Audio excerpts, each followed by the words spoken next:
What's happening? Coach Ryan Family here from the Viper Pit in the month of February, and I'm back with another deadlift variation for you. Today's variation is banded deadlifts. This is by all means an advanced variation, so if you're a rookie, it's best to leave this one out of the program for now. You can add it in later, but right now, let's stick to the basics. Anyway, moving on. Banded deadlifts. They do a couple things for you. First of all, it more appropriately matches the strength curve or the resistance profile of the deadlift. In a deadlift, it's really hard to crack the bar off the floor, but it gets easier towards the top of a movement. That's why you see all these rack pull kings in the gym pulling 1,000 pounds from their mid-thigh, but they crap the bed when the barbell's on the floor, because it's easier the higher you get. Banded deadlifts take care of this, and they match the strength curve. So as you pull, more resistance goes onto the barbell, therefore more resistance on the muscles. It becomes a harder lift. The other thing that banded deadlifts do that are awesome is they accelerate the barbell toward the floor at a speed faster than gravity. So gravity is 9.8 meters per second squared if you live here on Earth. Some people on YouTube I think might live on a different planet, but hopefully you guys watching here are all on planet Earth. 9.8 meters per second squared. With bands attached to the barbell, it slings the bar towards the floor at an even faster rate. How fast? Well, it depends on how much band tension you have. But just know this, it builds up a ton of kinetic energy. So it's great for power output, it's great for strength building, and in a roundabout way, it's good for hypertrophy because strength is the foundation for hypertrophy. So let's dig right in. I'm going to show you how to do banded deadlifts. Now there's several ways to set it up. You're going to have to customize it based on what you have available. I'll show you what I do with my rack setup, and then I can show you what you can do if you have an alternate setup.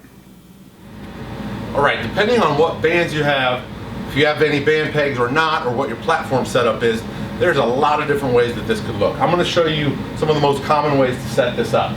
Now before we go any further, we have to discuss, do you have shorty bands or long bands? Typically with a deadlift, if you got a long band, you're going to have to double it over or triple it over and make it into a shorty band for you to get the most out of it. If you have the shorty bands, that's fantastic.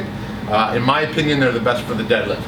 Now, one of the rules with banded deadlifts is you want to make sure that there's tension on the bands as close to the start of the movement as possible.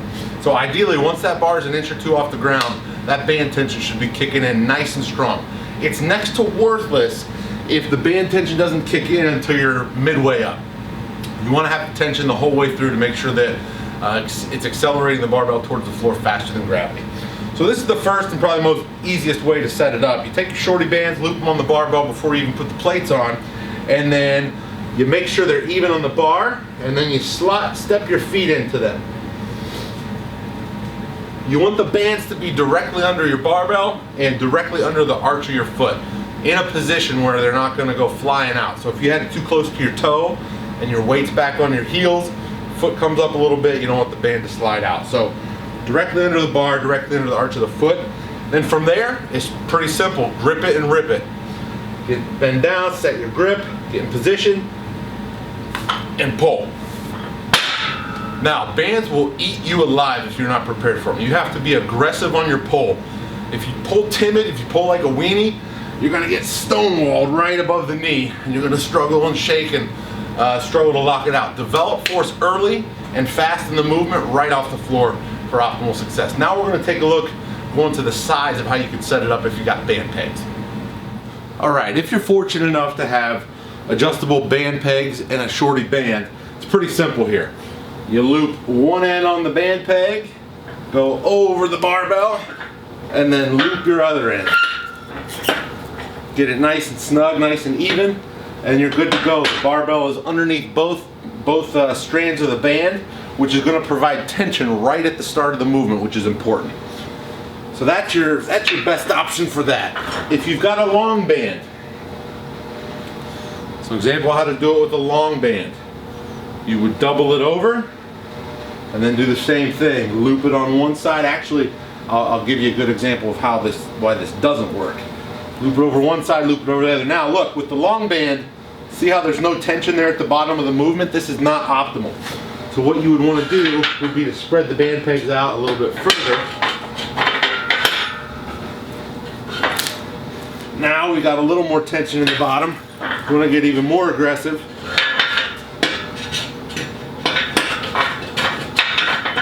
you can split it out even further. That's a lot of tension.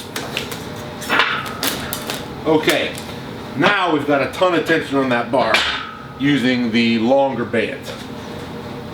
If you don't have band pegs, you can use dumbbells or tie it off to the rack post. There is another way to do it. You could get a little crazy. I mean, you can really be creative with how you set it up. You can go under and over, and that way only half of the band is on the top of the barbell if you need a little less tension. There's a ton of different options, but again, the key thing you want to remember is you want tension early on in the movement in order for this to be effective. I hope you learned something good today with the band deadlifts. I want to talk really quickly about how to set it up in your program. Typically with banded deadlifts, I will only do singles, doubles, or triples. So sets of 1 rep, sets of 2 reps, or sets of 3 rep.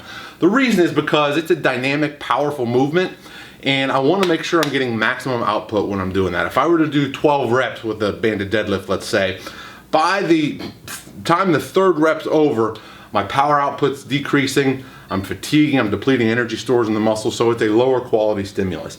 Not to say you could never do it, but I would say 80 to 90% of my banded deadlift work is done for singles, doubles, and triples in the program. I'm Coach Ryan Family from the Viper Pit. It's the month of Deadlift. Tomorrow I'll be back. Another day, another deadlift. Have a great one.